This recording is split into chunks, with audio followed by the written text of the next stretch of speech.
बिस्मिल्लाहिर्रहमानिर्रहीम। Hello, welcome back to my channel chemistry zone. आज जो हम पढ़ रहे हैं वो क्या चीज़ है, वो न्यूमेरिकल्स हैं। डी ब्रॉगली इक्वेशन से रिलेटेड हमारे पास जो हमने टॉपिक पढ़ा, डी ब्रॉगली इक्वेशन, उससे रिलेटेड जितने भी न्यूमेरिकल्स मुझे मिले हैं, जिसमें सिर्फ मुझे जो मेन लगे हैं वो दो हैं। तो मैंने ये जो है लिख दिया है यहाँ पे दो विद कैलकुलेशंस। तो आप लोग ये देखें, हमारे पास टॉपिक कौन सा चल रहा है, स्ट्रक्चर ऑफ एटम चल रहा है, यूनिट 2 है।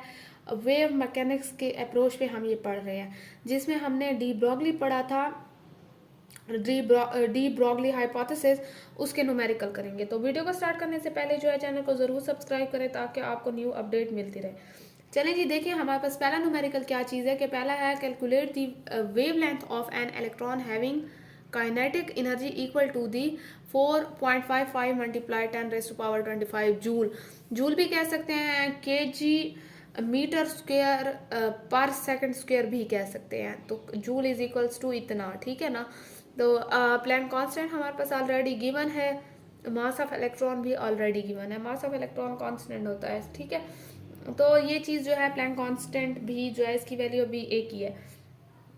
तो हमारे पास क्या चीज़ है, आपको पता है, आप सोल्यूशन अगर देखते हैं आपको पता है कि हमारे पास kinetic energy is equal to 1/2 mv² होता है। तो ठीक है, काइनेटिक एनर्जी ऑफ इलेक्ट्रॉन जो होता है 1/2 mv² होता है।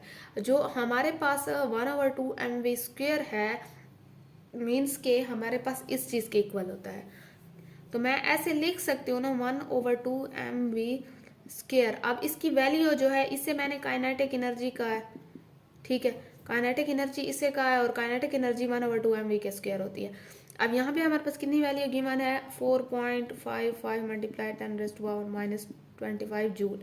तो यही चीज़ ऐसे लिख सकती हूँ ना, बात तो एक ही है, ठीक है ना। मैंने बस ये काइनेटिक एनर्जी को खोल के लिखा है, तो मैंने यहाँ पे ये किया है, और साथ में मैंने ये लिखा है कि हमारे पास ये वाली वैल्यू है। अगर जूल को आप इस चीज़ में कन्वर्ट करते हो तो भी सही है। ये हमारे पास जब यूनिट कन्वर्जन होती है, कटिंग होती है, तो इसीलिए हम इसमें करते हैं ताकि आसानी से यूनिट कट जाए। जूल हमारे पास किस चीज़ के इक्वल है, के जी मीटर स्क्वेयर और पर सेकंड स्क्वेयर के इक्वल है, ठीक है। अब आप देखिए कि मैंने ये सारी वैल्यू जो है सिर्फ काइनेटिक एनर्जी की लिखी है कि हमारे पास इतनी गिवन है। मेरे पास जो है यहाँ पे आप लोग देख सकते हैं कि मेरे पास यहाँ पे अगर है 1/2 mv², ठीक है, और मेरे पास उसकी वैल्यू है 2.55। ये वाला यहाँ पे 2 जाएगा तो ऑटोमेटिकली इसके साथ मल्टीप्लाई हो जाएगा, ऐसी बात है। और यहाँ पे जो है क्या चीज़ है कि यहाँ पे सिर्फ v² अगर मैं लगाती हूँ, और ये वाला m इस साइड पे आएगा तो इसके नीचे डिवाइड हो जाएगा, ये वाली चीज़, ठीक है। 2 आके यहाँ पे ये जो था यहाँ पे आके मल्टीप्लाई हो गया, ये वाला m जो है वो नीचे आ गया। अब यहाँ पे आप देखिए कि मैंने यहाँ पे यूनिट को कट किया है। आपको पता है कि मेरे पास ये चीज़ इस चीज़ में गिवन थी, तो मैंने इसे जो है इसमें खोल दिया कि मेरे पास जूल जो है वो इतने की इक्वल होता है। और मेरे पास मास ऑफ इलेक्ट्रॉन ऑलरेडी जो था वो गिवन था, वो क्या चीज़ थी, वो ये चीज़ थी। तो ये मेरे पास केजी में था, केजी केजी कैंसल। अब मेरे पास जो इसका आंसर आया वो किस चीज़ की इक्वल आया, 1 × 10⁻⁶ मीटर स्क्वायर सेकंड स्क्वायर के इक्वल है। अगर मैं इसका स्क्वायर हटाती हूँ, इसका स्क्वायर, सॉरी यहाँ पे तो नहीं, ये यहाँ पे इसका ये हटेगा, तो जब इस पे ये चीज़ आएगी तो ऑटोमेटिकली 3 किस में कन्वर्ट हो जाए, 6 किस में कन्वर्ट हो जाएगा, 3 में। 1 मीटर जो है वो किस में ये हो जाएगा, 1 मीटर में।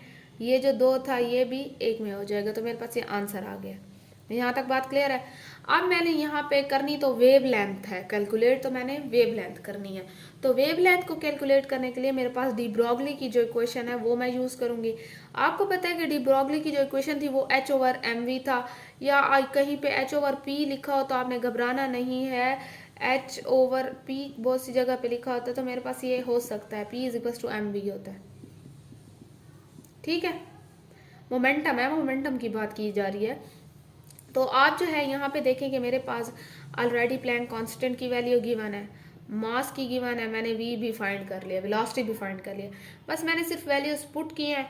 अच्छा, आप वैल्यूज पुट किए हैं तो आपने ये देखना है कि ये kg कैंसल, ये 1 मीटर जो है वो इसके साथ 1 मीटर बच गया है, ये 1 सेकंड इसके साथ तो सिर्फ एक ये मीटर ही बच गया है, सही है।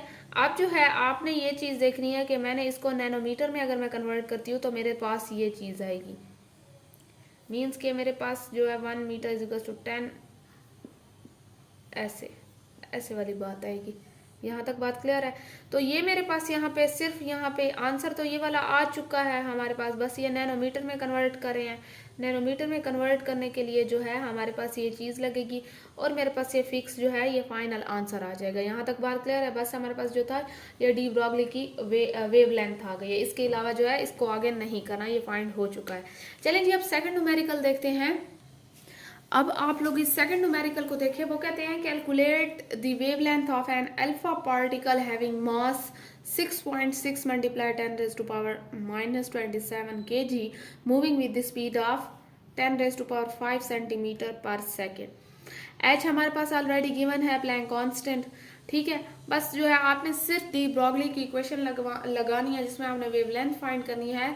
उसमें आपने क्या चीज़ करना है, आपको बहुत हर चीज़ तो गिवन है, बस आपने जो वेलोसिटी था उसे सेंटीमीटर से अगर आप कन्वर्ट करते हैं मीटर में तो आपके पास जो है वो मीटर सेकंड आ जाएगा और 10 रेज़ टू पावर 5 की जगह क्या आएगा, 10 रेज़ टू पावर 3 आ जाएगा। बस यही चीज़ जो है आपने नोट करनी है।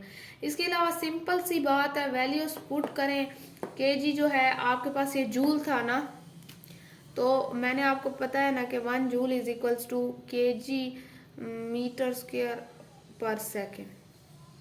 तो मैंने सिर्फ जूल को जो है इस चीज़ में खोल दिया है। नीचे ऑलरेडी मेरे पास जो होता है मास केजी में होता है और मेरे पास वेलोसिटी मीटर पर सेकंड में होती है, इतना तो आपको पता है।